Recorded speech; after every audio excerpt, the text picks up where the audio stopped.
losses, it is worth $5 only. Whosoever is buying, it doesn't matter. God comes to buy, then also it is worth $5. No, but- Say Rakesh Jhunjhunwala's one single achievement is what? Yeah. He bought Titan when he Titan at must the have right been time. definitely mid-cap, if not a small cap at that point of time, Yeah. maybe mid-cap at that point of time, to become top 10, 15 companies of India. So you must understand, if you raise the prices, supply will come. Asman se supply hai. Whether FIs sell, promoters sell, block deal happens, new issuance come, supply will come. There is a thing called Anulom Vilom in yoga, isn't it? You keep breathing and then you have to breathe Breathe out out also. yeah. It is necessary. If you don't breathe out, can you keep breathing up? No. You cannot. Markets are like that. Hello and welcome to a very special edition of Market Cafe. I'm your host, Surabhi Upadhyay. The financial year is finally drawing to a close and markets have had a beautiful rumble, perhaps the first little correction that we've seen in mid-caps and small caps in a long, long time. People are slightly confused, wondering what they should be doing with their portfolios in the longer-term wealth creation journey. Well, my guest on the show today perhaps very rightfully calls himself a grandfather in the Indian stock market. And why not? He has spent 40 years in this market and he's literally watched the country's stock market explode in the last 4 decades or so. And today he's going to tell us why we investors should not get too fixated about this distinction between large caps, mid caps and small cap stocks when it comes to long-term wealth creation. Let's go and meet Mr. Ramdeo Agarwal.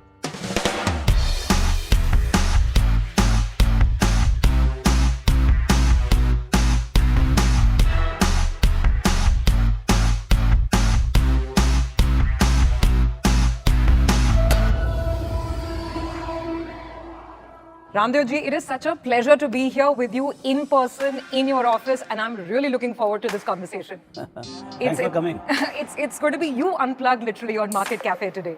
So it's great to have you here. Let me just start by asking you, the financial year is also coming to an end now. So how has it been? Saal kaisa raha hai aapke liye professionally, personally? What thoughts? Couldn't be better. First thing is that my health is very good, very stable, Lovely. very nice. And so that is like 90% of the story. True. And 10% wealth has been taken care of the market. Markets have been fantastic. Yeah. Mid cap, small cap, large cap, everything is roaring. Yeah. So I think we could have had a better year for the investors at large. Number of customers coming in, the kind of participation we have seen, turnovers across the market segments have just gone through the roof.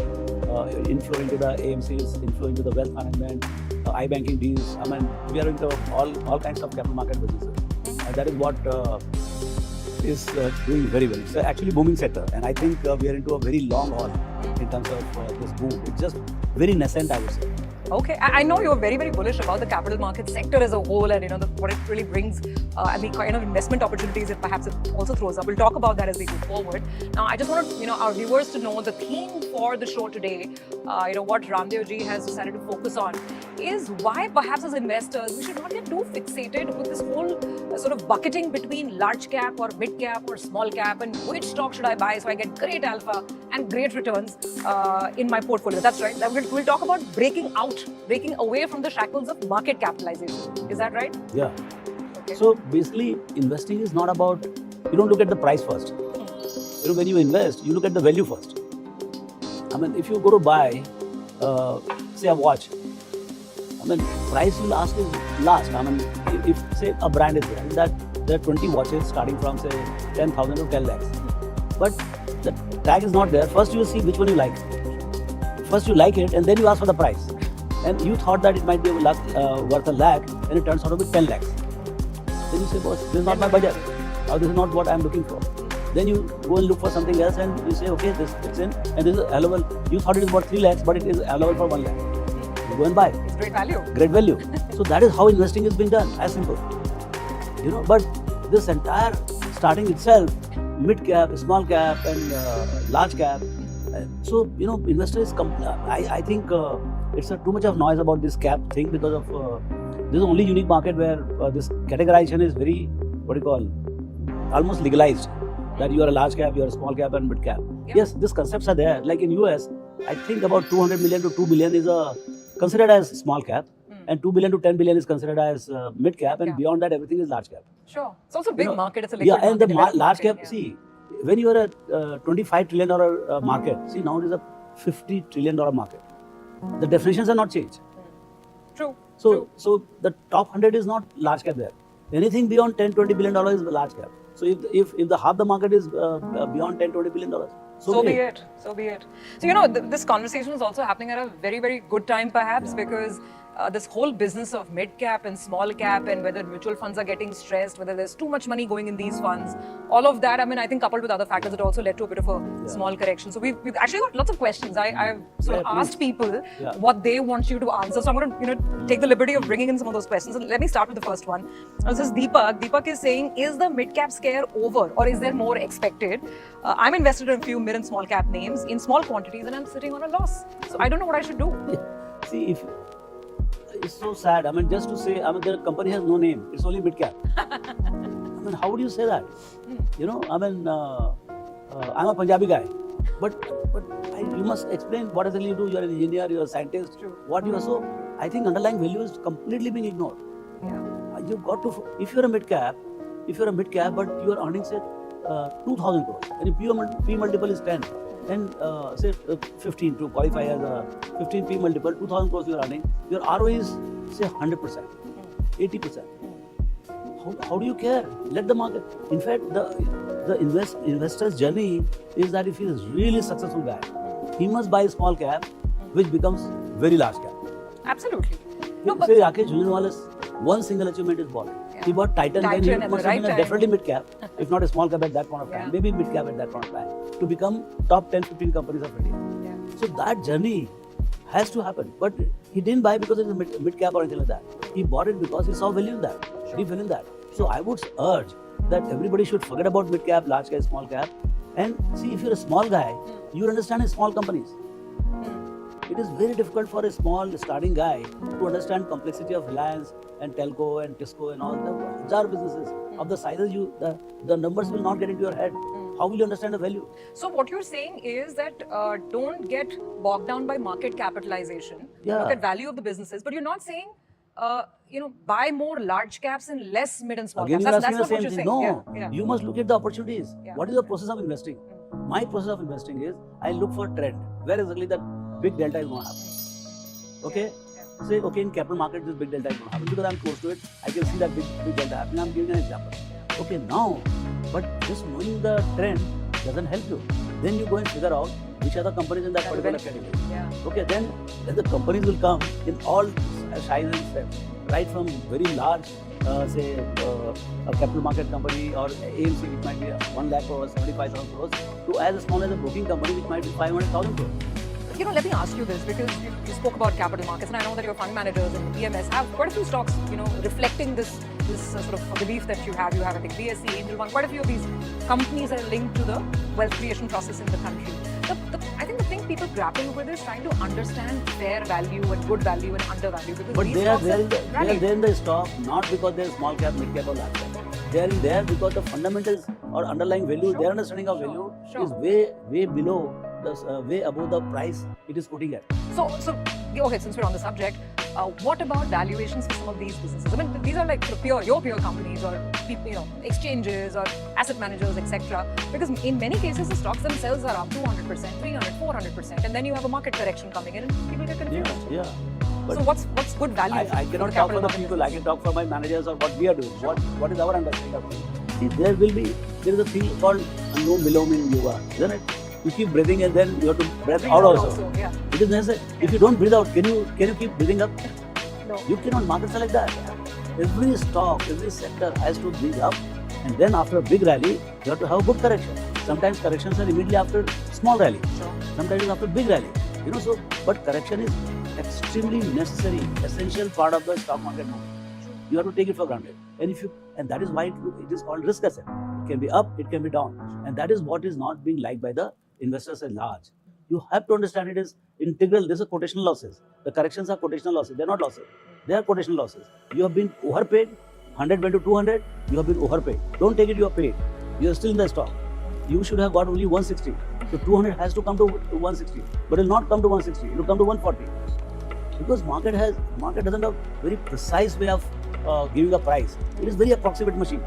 It will go 5 steps up, 4 steps back, then again 7 steps up, then 4 steps down, like that. So, recently, in the recent past, words like froth, etc., were being used for the broader market, mid and small cap. Do you believe that there is of course this it was froth, there. and you believe more correction has to happen? What is happening is, you must understand the factors driving the market right now. Factors are the number of investors which are coming in after 75 years.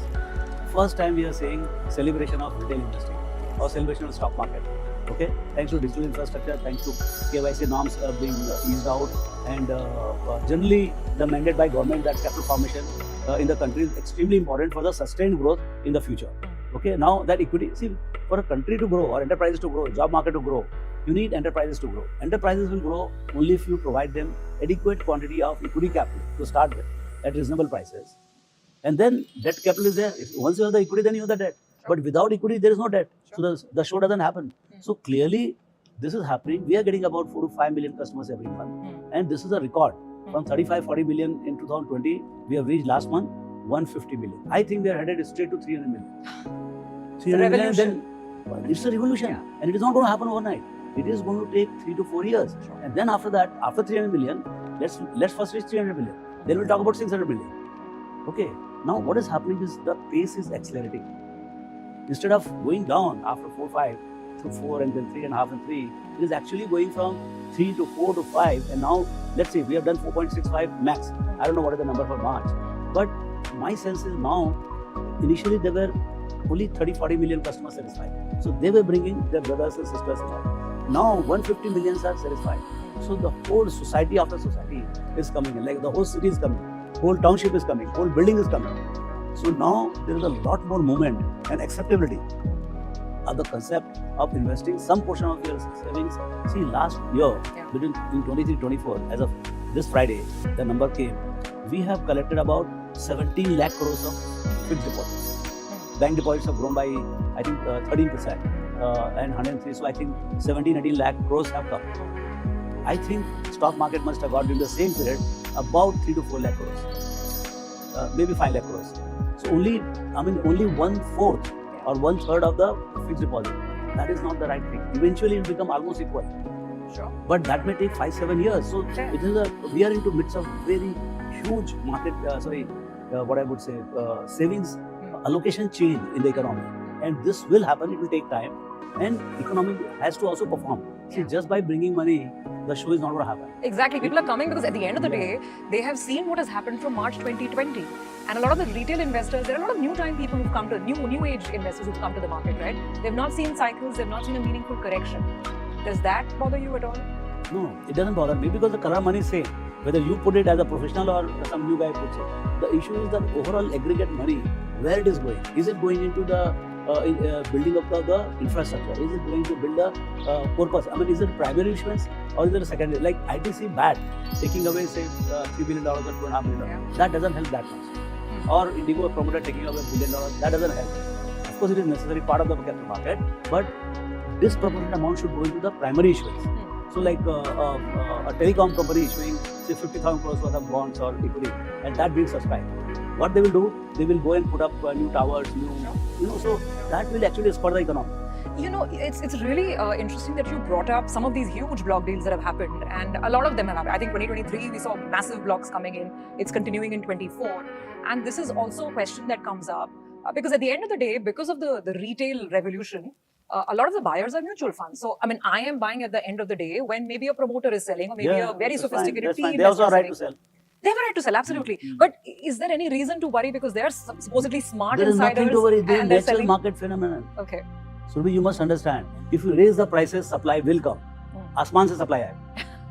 Whether FIs sell, promoters sell, block deal happens, new issuance come, supply will come. So first 3 years, we saw the boom in the demand side because of this inflow. Now you see the power of supply. But does that mean that maybe for an entrant, there's a bit of a top in the market? Yeah, don't become too topish, this, that. It's a part of the game. See, if you're playing football, I mean, if one guy is Manchester United, other side is Motilal Oswal team, what will happen? They'll just go and keep hitting. There has to be supply. Supply will come, and that is the healthiest part. That's the real role of the stock market. To supply secondary liquidity as well as primary liquidity. So my only wish is that liquidity which is taken away from the market, that should have a lot more primary component, like where regulators have said T+3 for the listing. So they are making every single effort to see that money is being raised very quickly in the economy. So that entrepreneurs who are seeking to come in, say typically for the stock market, who comes? The guys who have about say 300-400 crores turnover, 40, 50, 60 crores, 100 crores profit. They only come for the listing, and they have a huge aspiration. A hospital company who has say 1,000 rooms, he wants to set up 2,000 rooms. Okay, come, we'll give you 2,000 crores, 3,000 crores, and you set up 3,000 rooms. And that is what is the chain effect in the tourism or infrastructure or whatever. So what happens is the equity boom has the wealth effect in the system, and wealth effect has two things. One, it leads to massive consumption. Consumption hota hai, then you get the GST. Government gets the tax. Government gets the tax. They are able to spend in the infrastructure much more aggressively. So that's one part of it. Second, if you have wealth effect, then there is a boom in the real estate. So the entire real estate, fact, all over the country, it is in land, building, flats, houses, everything is 50 to 100% up. Sure. That has its own momentum in the economy. Sure. So all this put together, I don't know, many more effects put together, but clearly the consumer confidence is very high, moral is very high, employees are very happy with their stock being priced well. So clearly there is a lot of effect in the economy, and that effect from the wealth is going to be added effect apart from whatever capex is doing as per the general budget. So combined these two are going to give us 7 to 8% growth rate, which is what the economists are not getting. Economists are saying 6.5. They are very reluctant to say even 7. All our economists are below 7. Yeah. But actual numbers is about 7.5, 8. I'm telling you, every single level will be shocked. If the market remains, market goes from say 22,000 to 24, 25,000 in next 12 months, we might cross 8% growth. So next 12 months, possibility that we could see even 24,000 plus. I don't know. You are a better judge. You talk to all the gurus. So, okay, I'm going to come back to some more questions, more viewer questions. This is Praveen Bhandari, and he's saying that how can we expect the market to behave over the next 3 to 5 years, assuming that we get a stable government after the general elections. There's no political sort of accident that happens along the way. So, you're very optimistic, and you've answered that partially because of all the factors that you brought in. Let me just add a corollary to the question. The only thing is that we've not had a meaningful correction. I don't know if the one that just happened in the last 2 weeks is that even meaningful. How do you look at the next 3 years, given the fact that it's been pretty much a nice one-way ride from COVID onwards? Correction will happen. Don't ask me when and why. Okay. But it will happen. It has happened for the last 40 years, it will happen again. What will spur that? I don't know. It might be just the supply. There will be so much of supply that every day you are taking $1 billion from the market by block deal. Clearly there will be correction. People will get fed up. And now government is not even selling. The PSU divestment has not even started. Yeah, so government should also sell. This is a golden opportunity for them. I think post-election, the news FM or whosoever is in charge, DPM and all, they must sell. If they don't sell, then this is a vested opportunity. Because they must use, by selling 2 lakh crores, they must go and build whatever fancy road they want to make. Instead of 4 lane, you must make 8 lane roads. But you must sell. So clearly, the overpricing is not a healthy thing. If something should trade at 15p and if it is trading 35p, see the person who's holding the stock, he loves it. But this is a completely wrong thing.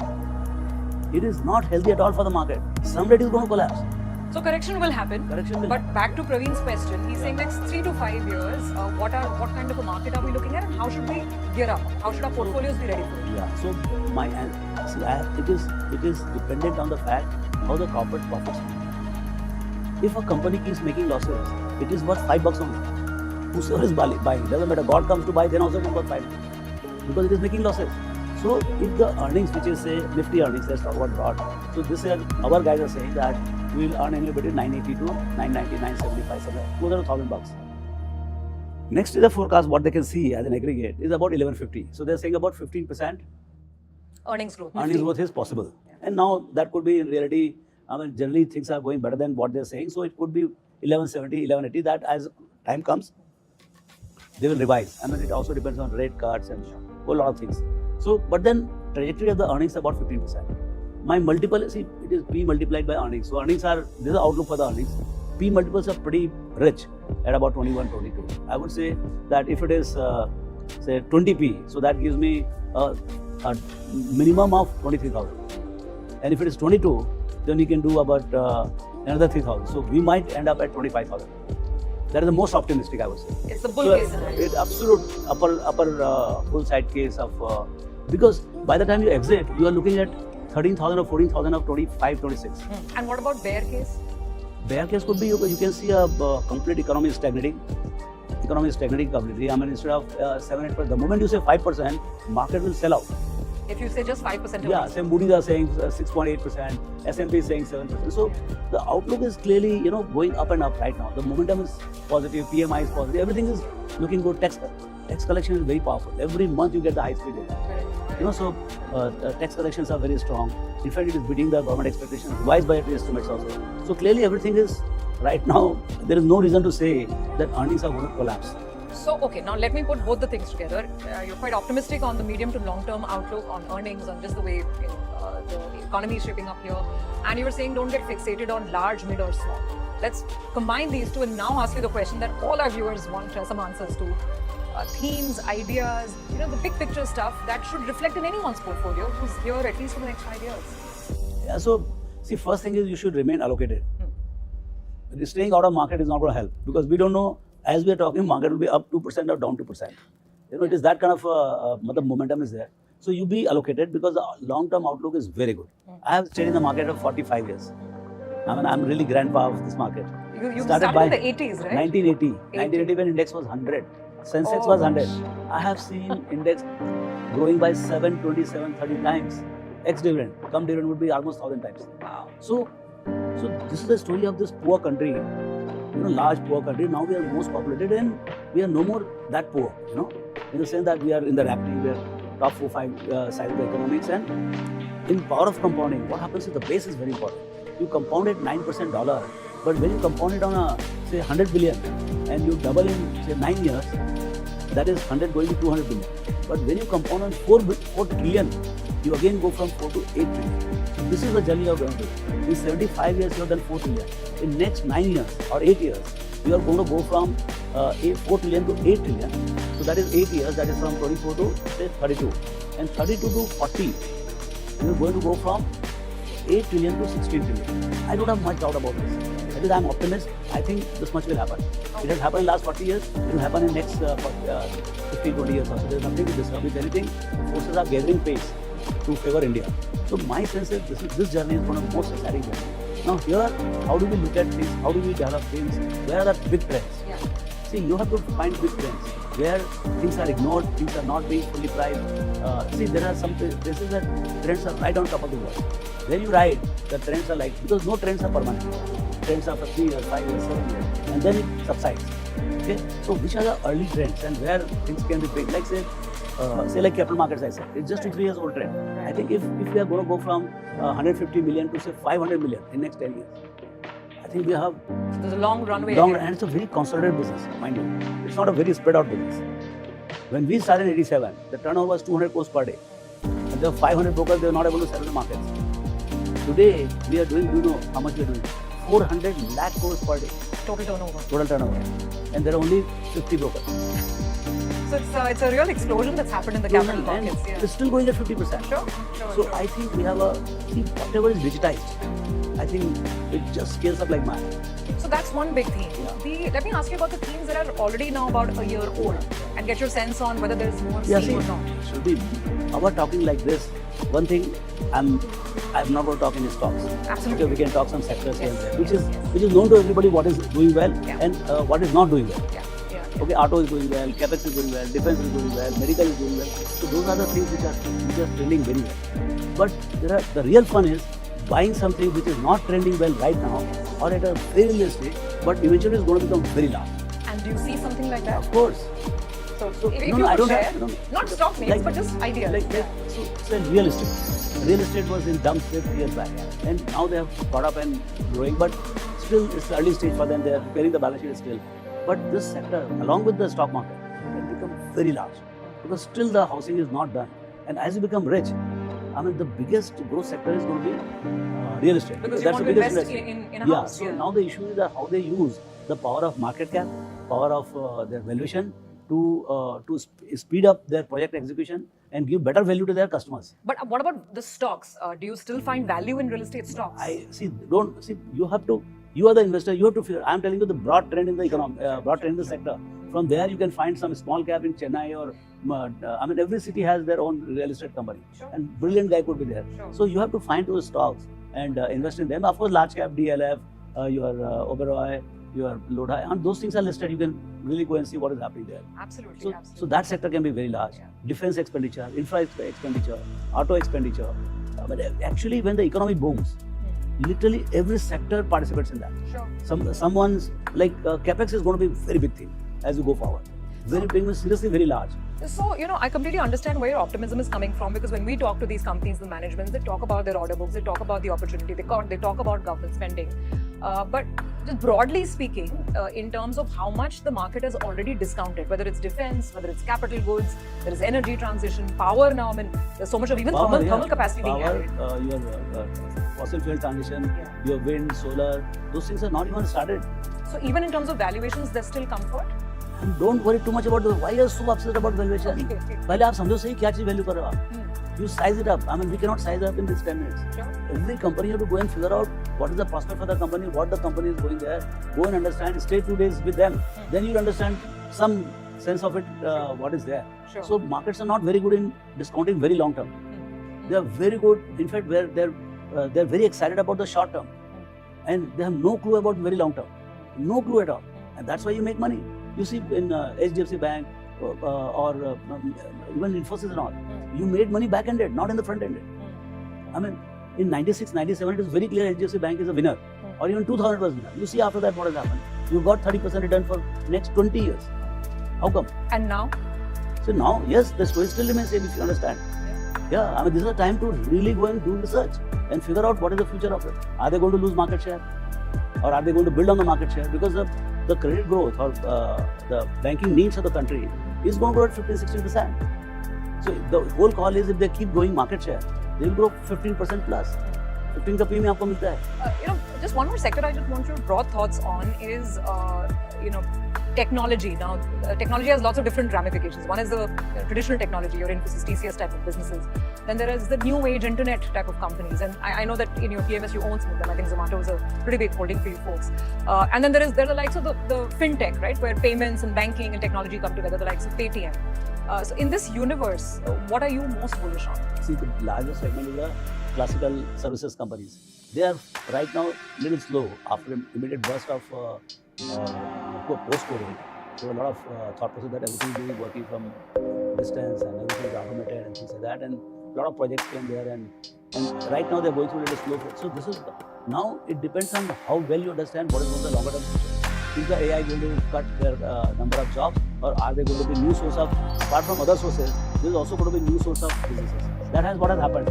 Layer after layer. I have seen when they started, it was more of a staffing services in period 95 to 2000. 2000 onwards, then dot-com boom started. Then ERP boom started. Then all kinds of things keep coming. Cloud happened, digital transformation. Then digital transformation happened, and now AI transformation. So all those things are still on. On top of it, AI transformation has come. So I think the opportunity size is growing. Every business has to recalibrate and reconfigure and come back.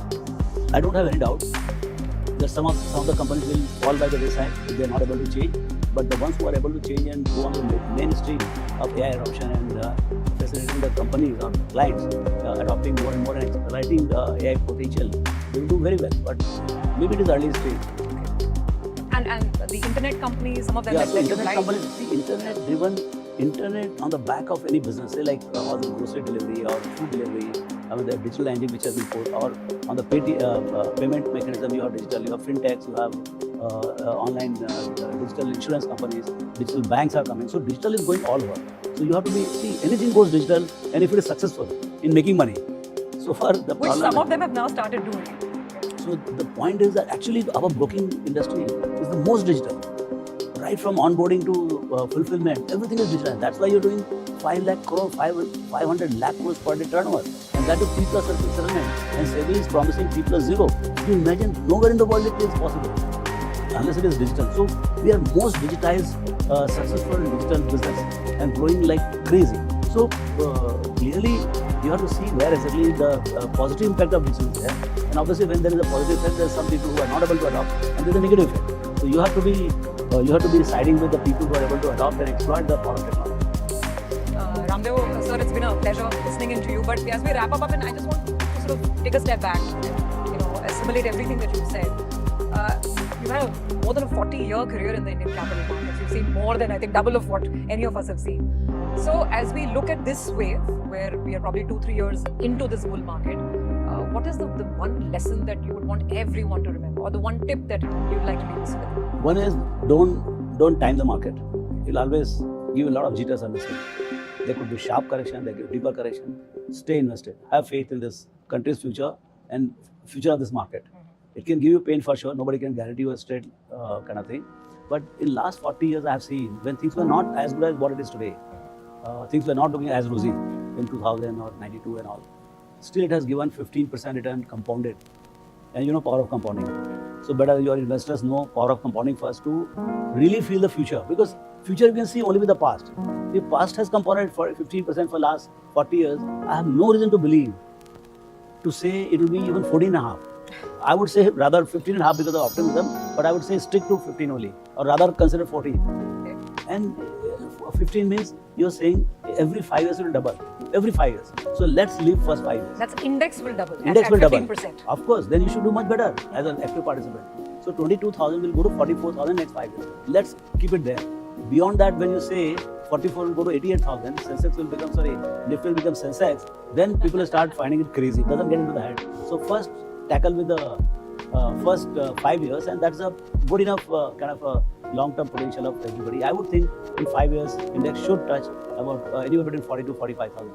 Okay, I think that's a great target to kind of keep in mind, looking at the power of compounding, and I think lots of insights that you've shared with us so that some of that wealth effect shows up in our portfolios as well. Thank you so much for taking out the time and joining us. Thanks for coming. Thank you so much. Thank you. All right, that's a wrap on this very special edition of Market Cafe. See you again soon.